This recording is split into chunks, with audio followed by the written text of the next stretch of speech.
Hey, Jeffrey here, welcome back. I want to play a game with you right now. If you're feeling ambitious, pause the video, grab a pencil and paper, or open the Notes app on your phone.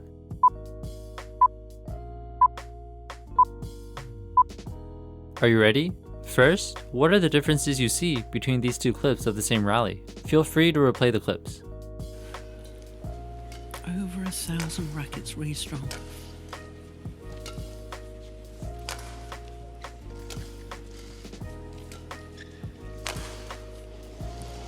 Good defense of the body.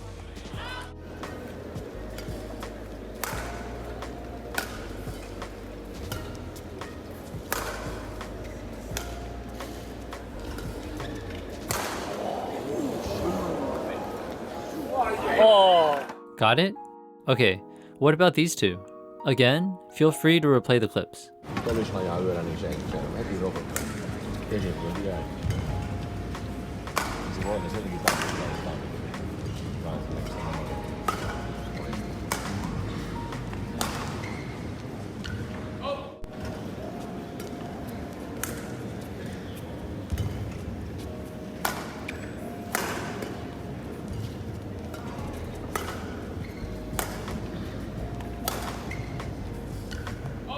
Got it? Alright, awesome.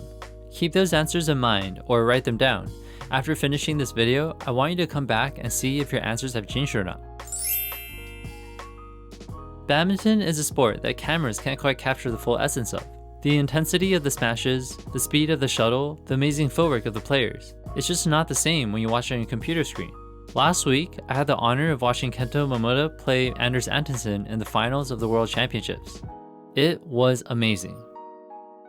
After coming home, I watched my recording of it and the official version on YouTube, and I noticed the viewing experience was totally different. I was pretty curious, and I thought about it the whole night, and that's what I want to talk to you about today. First off, when watching the official match on YouTube, the biggest advantage is that the image quality is really clear. There are some close-up shots, some shots in slow motion, and you also get to hear the professional commentary. When there's a really good rally or finishing shot, you also get to see the replay. In addition, depending on the event, you can also hear the coaches talking to the players during the intervals. These are the types of videos we usually watch on YouTube, but every once in a while, we get to watch a badminton match from the perspective of an audience member. These so-called nice angle versions that fans record from the audience have a couple of advantages. First, your viewing experience is uninterrupted. The official recording switches between many cameras, which breaks the tension of the match and ultimately dictates your viewing experience. On the contrary, when watching fan-recorded videos, there's a constant shot of the court. You are the one that decides what to watch, whether you want to follow a player, follow the bird, or stare at the umpire.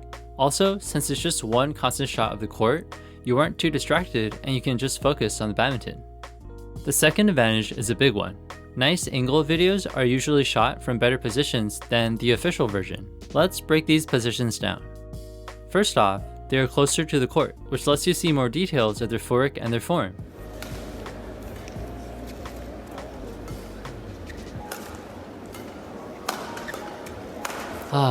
Look at that footwork and form.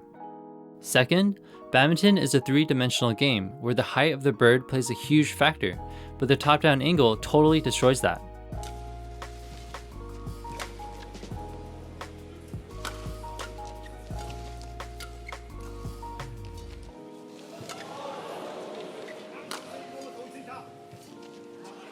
Nice angle videos, on the other hand, are shot from the court level, which really lets us see the actual height of the bird. We can see the lifts that go super high, and also drives that are super flat.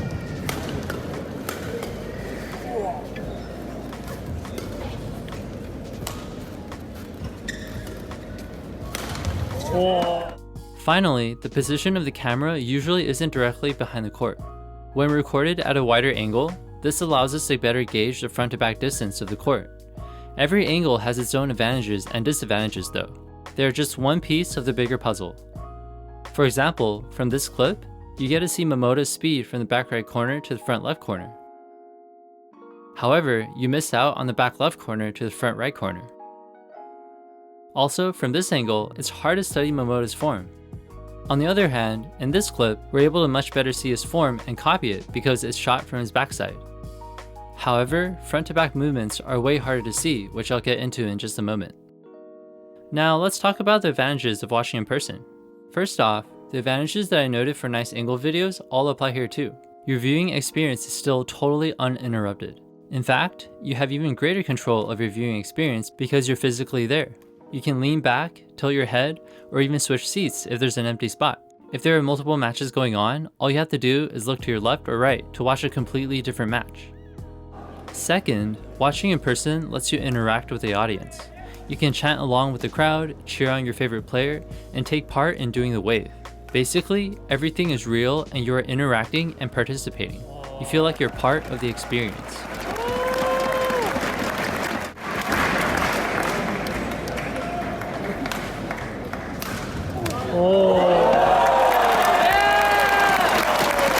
Third, the biggest advantage of watching in person is the idea of depth.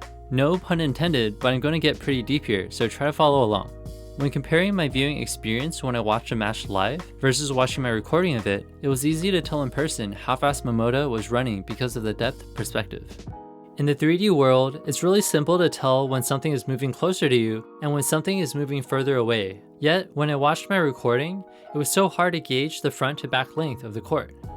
Look at this recording again. It looks like Momota is barely moving.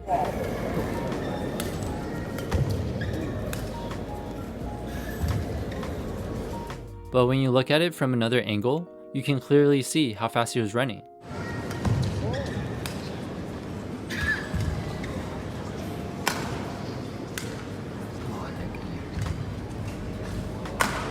How come when I watched in person from the same angle of my recording, I could still feel that Momota was running super fast?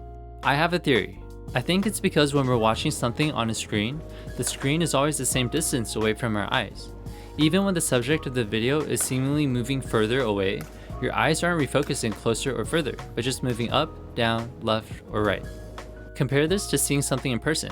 When something is coming at you or going away from you, your eyes move closer or further apart, and the lens of your eyes also get thicker or thinner. And what this sense of depth perspective does is it gives us the truest sense of the game. We can basically feel it. How fast the players are running, how fast the shuttle is flying, and how high the level actually is on the world stage. These players are the best of the best, and you really need to see it to believe it. And finally, what the depth perspective also enables for us is spatial awareness. Because we can accurately gauge the player's position in space, we're also able to mentally put ourselves in their shoes and try to imagine what their movements feel like. For example, when they jump smash, we are able to feel what the correct timing of the jump and the swing should be. I can't stress enough how helpful this is, and I hope that you can experience it for yourself. Now, I know that was a lot to take in, so I'm going to summarize everything in this chart. Each viewing method has its own pros and cons, so feel free to pause and take a look. So, what is the purpose for each viewing method? For official matches, I think they're good for learning strategy. You're able to clearly see the whole court and each player. You're also able to hear the thoughts of the professional commentators, and when you need to see something again, you can easily rewind. For nice angle videos, I think they're super good for learning footwork and form. You can easily slow down and replay something, and you can see things in great detail, from an angle that's good for learning. You can probably tell that I'm a big fan of these types of videos. Finally, for watching in person, I think first of all, you should go to have fun and enjoy the sport of badminton. Then, you can also learn by taking advantage of the depth perspective and spatial awareness to feel the timing of the shots and to realize new insights. Make sure to take notes. And that's it for this video. Look back at your answers from the game we played at the beginning.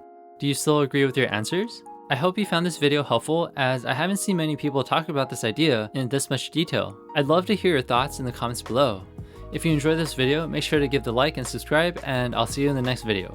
Oh, and sign up for my email list too. Bye.